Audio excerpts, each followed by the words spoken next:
pagi semuanya. Pagi, Bu.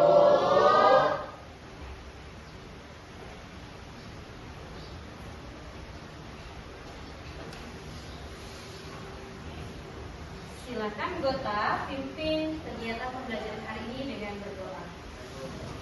Pada sana. Salam mengajari.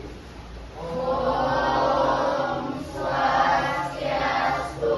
Om Swastiastu. Asana. Om Prasada Satiti Sarira Siwa Suci Nirmalaya Namah Swaha. Pranayama.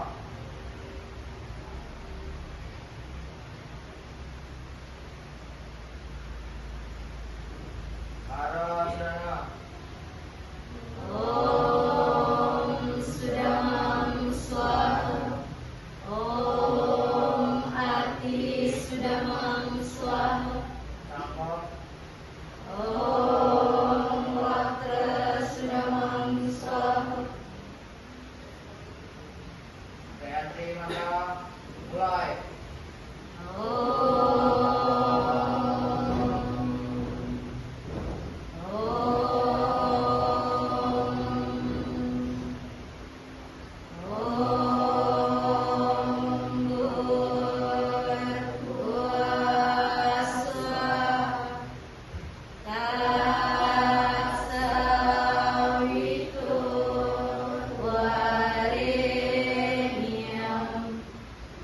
Bargo Dewasya Dimani Dioyona Prachodaya. Om Santi Santi Santi. Om. Ya belajar. Mulai. Om Purwajanto Brahmano Brahmacari Dharma Wasanas Tapasoda Tisa Tasmanjanta Brahmanam Brahma Yasa Dewasa Sarwa Amana Sakama. Om Santi Santi Santi Om. Baik, silakan duduk di tempatnya masing-masing. Puja Mahasukara, hari ini kita dapat bertemu kembali di pagi yang cerah di pelajaran agama Hindu. Sebagaimana mestinya seorang pelajar harusnya meningkatkan rasa nasionalisme kalian terhadap negara dengan cara menyanyikan lagu wajib nasional. Pada kesempatan ini, Ibu akan mengajak kalian menyanyikan lagu Padamu Negeri. Ibu akan menugaskan kepada Cynthia dipimpin teman-temannya untuk menyanyikan lagu pada hari ini. Silakan Cynthia.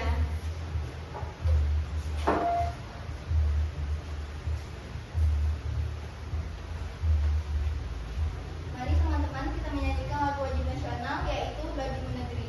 Sebelumnya dimohonkan untuk semuanya untuk berdiri. Kita mulai dalam ketukan 4. 1, 2, 3,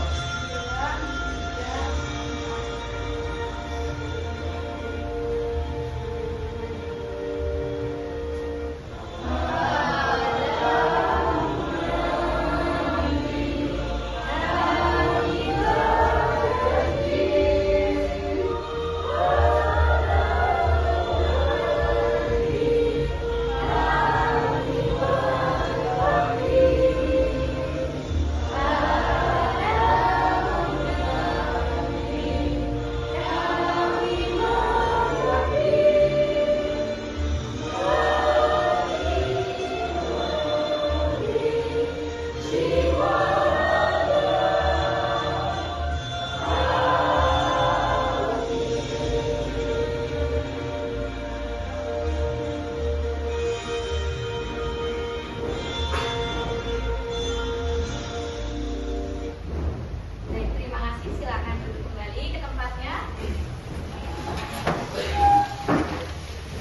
Omang Damar, Kade Gota, Made Siva, Kade Nada,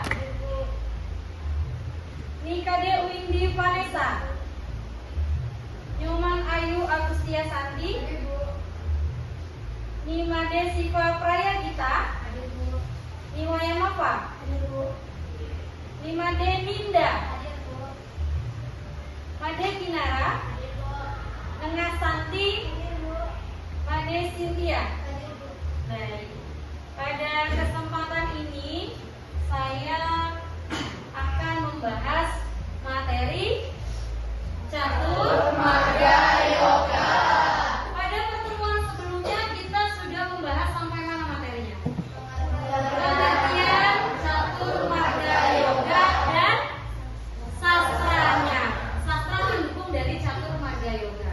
Coba kembali lagi ke pengertian catur marga yoga. Sebelumnya coba dicek lingkungan sekitar kalian. Masih ada sampah? Tidak. Selain itu untuk mengecek kesiapan belajar, baiknya kalian mengeluarkan alat tulis kalian, buku pelajarannya, dan dilihat pertemuan sebelumnya kita itu sudah membahas sampai mana? Sudah? Coba saya tanya pada catur marga yoga. Catur artinya mana? 4. Kalau marga jalan. Yoga, Yuda. Yoga. Pengendalian. Jadi Ninda, catur marga yoga artinya?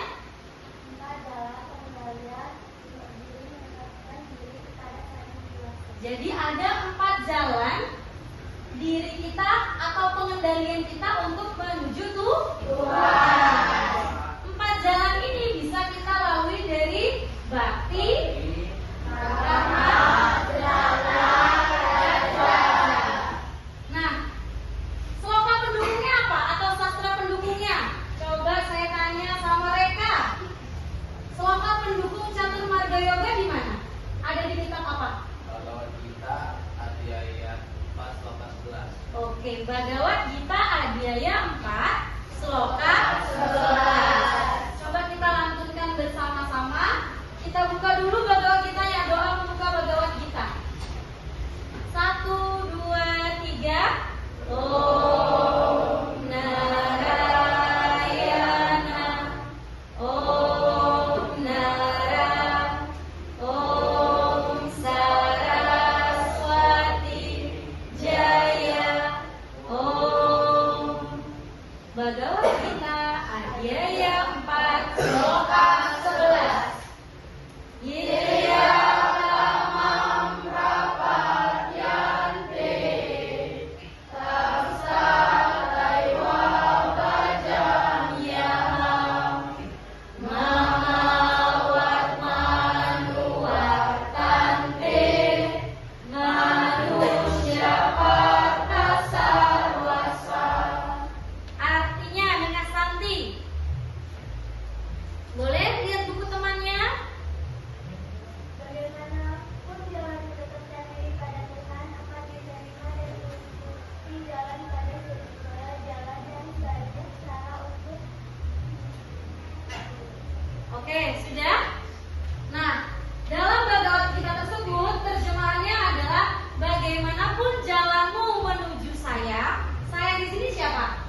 Tuhan atau Sang Yang Widi Wasa. Bagaimanapun jalanmu menuju ku atau menuju saya atau menuju Tuhan, aku terima.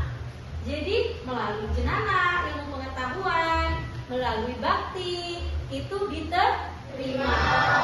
Kalau bisa harus keempat-empatnya. Nah, selanjutnya pada kesempatan ini Ibu akan menyampaikan tujuan pembelajaran tentang peserta didik mampu menguraikan bagian-bagiannya. Itu sudah belum materi? Belum. Kalau hanya menyebutkan bagian-bagian bisa. Tapi kalau disuruh menguraikan arti dari bakti, jenana, itu sudah belum? Nah, pada kesempatan ini peserta didik atau kalian semua mampu menguraikan bagian-bagian catur marga yoga contoh-contoh catur marga yoga pada kehidupan sehari-hari. Dengan model pembelajaran yang saya sampaikan pada hari ini adalah problem based learning, di mana problem artinya masalah. Kalian akan saya berikan sebuah masalah, nanti kalian pecahkan bersama-sama, bisa bersama teman sekelompoknya atau teman sebangkunya. Paham? Dengan pendekatan berdiferensiasi, di mana ada konten itu yang Ibu sampaikan melalui PPT, video pembelajaran. Prosesnya adalah ketika kalian berdiskusi dengan teman dan produk. Jadi di hasil presentasi kalian menghasilkan sebuah produk. Terakhir dengan pendekatan deep learning. Deep learning itu harusnya berkesadaran. Kalian itu kalau belajar harus sadar. Sadar ini gunanya untuk apa? Bermakna. Kalian memaknai pembelajaran pada hari ini. Dan terakhir pastinya harus menyenangkan. Buatlah pembelajaran ini semenyenangkan mungkin. Bisa menyenangkan? Bisa. Kalau mau menyenangkan berarti kita harus apa? Ice breaking. Kita ice breaking dulu, tepuk semangat.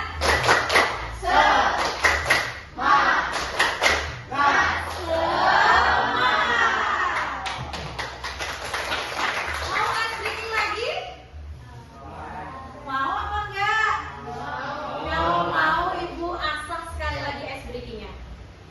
Ya? Ibu ajak ice breaking sekali lagi.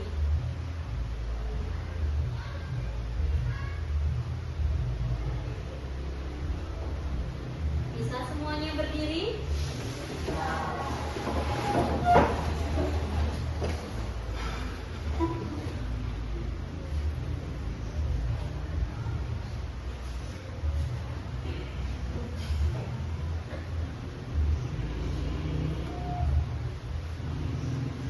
Tahu lagu ini? Silakan lakukan.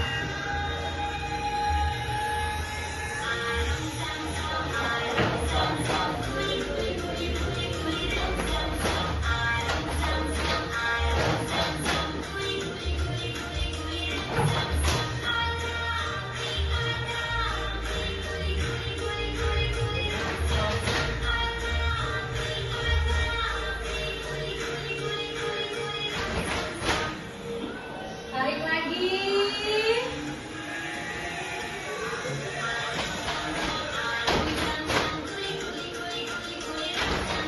Aram sam sam, aram sam sam, guli guli guli guli guli. Alami alami. Sam sam sam, alami alami. Sam sam sam. Angkat lagi tangannya. Aram sam sam, guli guli guli guli guli, ram sam sam. Aram sam sam, guli guli guli guli guli, ram sam sam. Alami, sam sam sam. Tarik lagi. Aram sam sam, aram sam sam. Aram sam sam, aram sam sam. Alami, alami.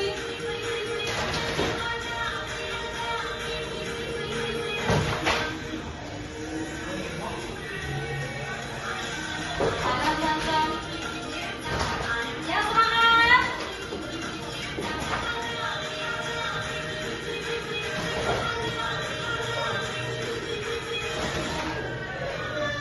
Yeay, sudah. Baik, memasuki kegiatan inti, Ibu akan menampilkan sebuah studi kasus atau permasalahan yang biasanya sering kita jumpai. Oke, perhatikan.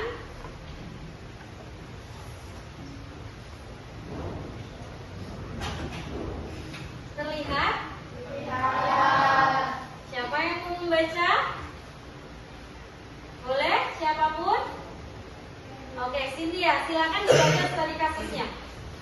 Studi kasus atas sebuah permasalahan yang sering dijumpai. Di sebuah desa, ada seorang pemuda bernama Wayan. Ia sangat rajin bekerja di sawah dan membantu orang tuanya. Namun, Wayan merasa hidupnya kosong karena ia jarang berdoa dan merasa tidak punya waktu untuk itu. Di sisi lain, ada seorang pemudi bernama Putu. Ia sangat rajin ke pura dan bersembahyang setiap hari. Tetapi ia sering mengeluh tentang tugas sekolah dan pekerjaan rumah. Bagaimana cara Wayan dan Putu bisa mencapai keseimbangan hidup yang sejati? Baik, dari studi kasus ini kalian pernah mengalami atau tidak? Rasanya ini sering kita alami, sering kita jumpai. Bagaimana kalau kita bertemu dengan orang yang mengalami hal ini? Bagaimana cara kita, entah kita menasehati, memberikan saran. Sebelum kita memberikan saran, pasti kita akan bertanya, hal apa yang terjadi kepada dia? Kenapa dia bisa melakukan pekerjaan tapi tidak melaksanakan bakti? Nah, dari studi kasus ini timbul sebuah pertanyaan kepada orang tersebut. Misal mereka ini mengalami hal tersebut, pasti kita akan timbul sebuah pertanyaan. Kenapa kok mereka bisa mengalami hal tersebut? Apa karena mereka kurang bersyukur, atau mereka lingkungannya kurang mendukung, dan lain sebagainya. Nah, saya mau kalian pecahkan masalah ini. Sebelum kalian memecahkan masalah ini, rumuskan dulu permasalahannya. Kira-kira coba diskusikan dengan temanmu, siapa yang mau merumuskan sebuah masalah tentang studi kasus ini. Rumuskan dulu masalahmu dengan temanmu. Coba, kira-kira kalian bisa menimbulkan sebuah pertanyaan apa?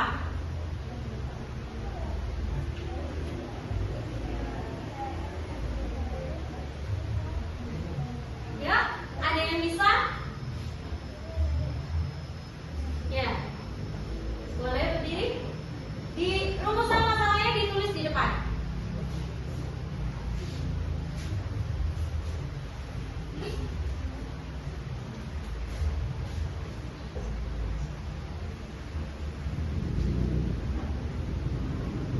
Yang kedua, siapa yang mau?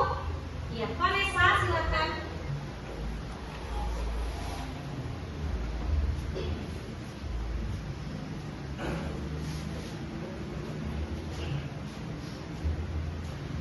Di jarak ya, Nak? Iya.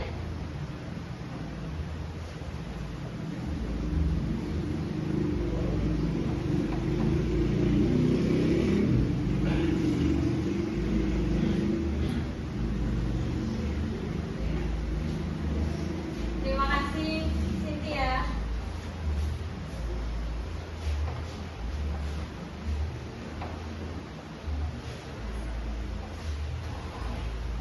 Jadi rumusan masalah